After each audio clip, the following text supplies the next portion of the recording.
This is John chapters 18 and 19, the arrest, trial, crucifixion, and burial of Jesus.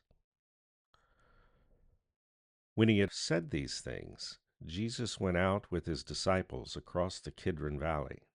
There was an orchard there, and he and his disciples went into it.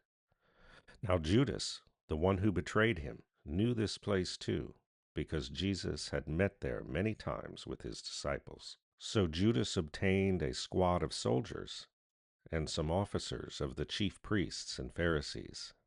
They came to the orchard with lanterns and torches and weapons. Then Jesus, because he knew everything that was going to happen to him, came and asked them, "Who were you looking for?" They replied, "Jesus, the Nazarene." He told them, "I am he." Now Judas, the one who betrayed him, was standing there with them. So when Jesus said to them, "I am he," they retreated and fell to the ground. Then Jesus asked them again, "Who are you looking for?" And they said, "Jesus, the Nazarene." Jesus replied, "I told you that I am he. If you are looking for me, let these men go." He said this to fulfill the word he had spoken, "I have not lost a single one of those whom you gave me." Then Simon Peter, who had a sword, pulled it out and struck the high priest's servant, cutting off his right ear. Now the servant's name was Malchus. But Jesus said to Peter, "Put your sword back into its sheath. Am I not to drink the cup that the Father has given me?" Then the squad of soldiers, with their commanding officer and the officers of the Jewish leaders, arrested Jesus and tied him up. They brought him first to Annas, for he was the father-in-law of Caiaphas, who was the high priest that year. Now it was Caiaphas who had advised the Jewish leaders that it was to their advantage that one man die for the people. Simon Peter and another disciple followed them as they brought Jesus to Annas. Now the other disciple was acquainted with the high priest, and he went with Jesus into the high priest's courtyard. But Peter was left standing outside by the door. So the other disciple, who was acquainted with the high priest, came out and spoke to the girl who watched the door and brought Peter inside. The girl, who was the doorkeeper, said to Peter, "You're not one of this man's disciples too, are you?" He replied, "I am not." Now the servants and the guards were standing around a charcoal fire they had made, warming themselves because it was cold. Peter also was standing with them, warming himself. While this was happening, the high priest questioned Jesus about his disciples and about his teachings. Jesus replied, "I have spoken publicly to the world. I always taught in the synagogues and in the temple courts, where all the Jewish people assemble together. I have said nothing in secret. Why do you ask me? Ask those who heard what I said. They know what I said." When Jesus had said this, one of the high priest's officers who stood nearby struck him on the face and said, "Is that the way you answer the high priest?" Jesus replied, "If I have said something wrong, confirm what is wrong. But if I have spoken correctly, why strike me?" Then Annas sent him, still tied up, to Caiaphas the high priest. Meanwhile, Simon Peter was standing in the courtyard warming himself. They said to him, "You aren't one of his disciples too, are you?" Peter denied it. "I am not." One of the high priest's servants, a relative of the man whose ear Peter had cut off, said, "Did I not see you in the orchard with him?" Then Peter denied it again, and immediately a rooster crowed. Then they brought Jesus from Caiaphas to the Roman governor's residence. Now it was very early morning. They did not go into the governor's residence, so they would not be ceremonially defiled, but could eat the Passover meal. So Pilate came outside to them and said, "What accusation do you bring against this man?" They replied, "If this man were not a criminal, we would not have handed him over to you." Pilate told them, "Take him yourselves, and pass judgment on him according to your own law." The Jewish leaders replied, "We cannot legally put anyone to death." This happened to fulfill the word Jesus had spoken when he indicated what kind of death he was going to die. So Pilate went back into the governor's residence, summoned Jesus, and asked him, "Are you the king of the Jews?"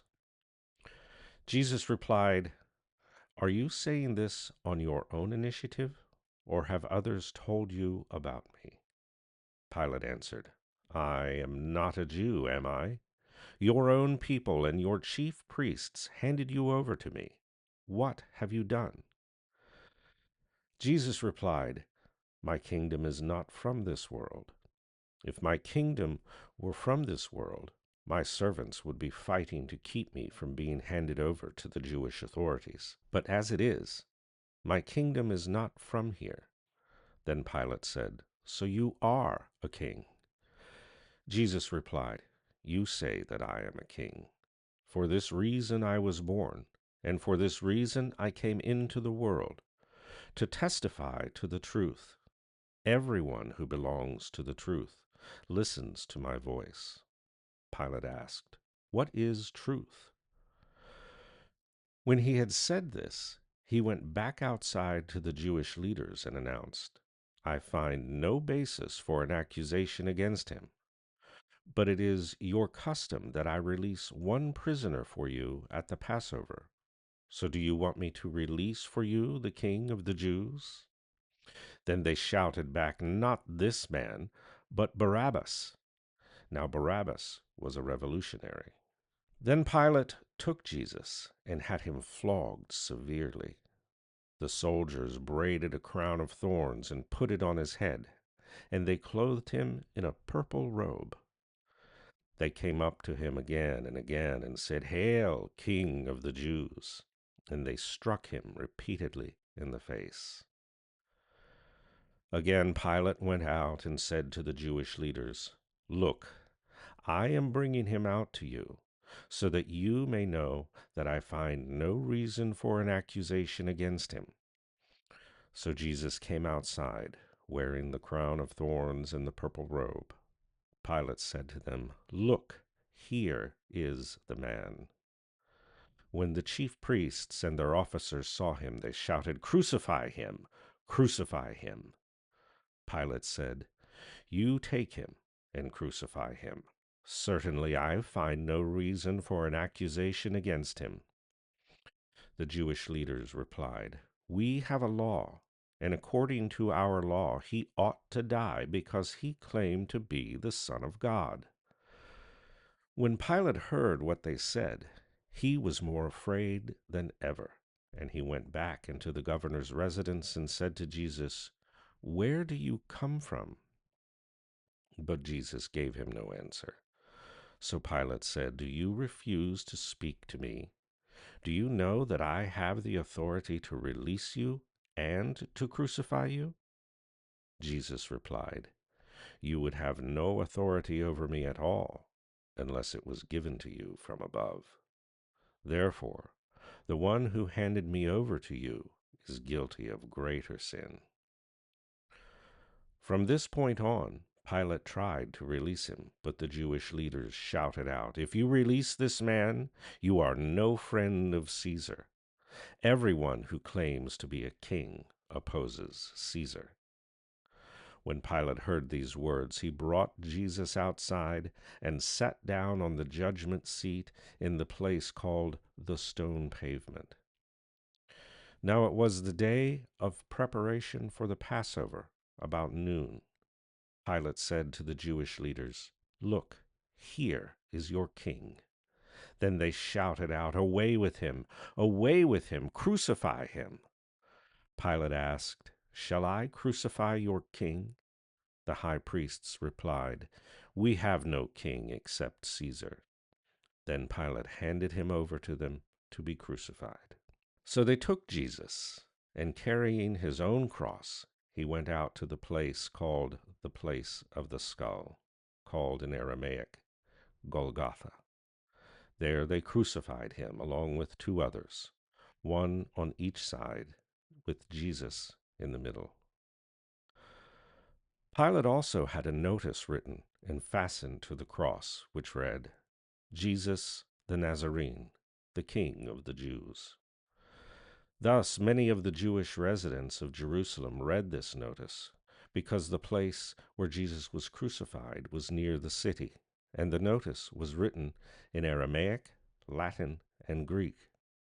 Then the chief priests of the Jews said to Pilate, Do not write, the King of the Jews, but rather, This man said, I am the King of the Jews. Pilate answered, What I have written, I have written. Now when the soldiers crucified Jesus, they took his clothes and made 4 shares, one for each soldier, and the tunic remained. Now the tunic was seamless, woven from top to bottom as a single piece. So the soldiers said to one another, Let's not tear it, but throw dice to see who will get it. This took place to fulfill the scripture that says, They divided my garments among them, and for my clothing they threw dice. So the soldiers did these things. Now standing beside Jesus' cross were his mother, his mother's sister, Mary, the wife of Clopas, and Mary Magdalene. So when Jesus saw his mother and the disciple whom he loved standing there, he said to his mother, Woman, look, here is your son. He then said to his disciple, Look, here is your mother. From that very time, the disciple took her into his own home. After this, Jesus, realizing that by this time everything was completed, said, in order to fulfill the scripture, I am thirsty. A jar full of sour wine was there, so they put a sponge soaked in sour wine on a branch of hyssop and lifted it to his mouth. When he had received the sour wine, Jesus said, It is completed. Then he bowed his head and gave up his spirit. Then, because it was the day of preparation, so that the bodies should not stay on the crosses on the Sabbath, for that Sabbath was an especially important one, the Jewish leaders asked Pilate to have the victims' legs broken and the bodies taken down. So the soldiers came and broke the legs of the 2 men who had been crucified with Jesus, first the one and then the other. But when they came to Jesus and saw that he was already dead, they did not break his legs. But one of the soldiers pierced his side with a spear, and blood and water flowed out immediately. And the person who saw it has testified, and his testimony is true, and he knows that he is telling the truth. For these things happened so that the scripture would be fulfilled. Not a bone of his body will be broken. And again, another scripture says, They will look on the one whom they have pierced. After this, Joseph of Arimathea, a disciple of Jesus, but secretly because he feared the Jewish leaders, asked Pilate if he could remove the body of Jesus. Pilate gave him permission, so he went and took the body away. Nicodemus, the man who had previously come to Jesus at night, accompanied Joseph, carrying a mixture of myrrh and aloes, weighing about 75 pounds. Then they took Jesus' body and wrapped it with those aromatic spices in strips of linen cloth according to Jewish burial customs. Now at the place where Jesus was crucified, there was a garden, and in the garden was a new tomb where no one had yet been buried. And so, because it was the Jewish day of preparation, and the tomb was nearby, they placed Jesus' body there.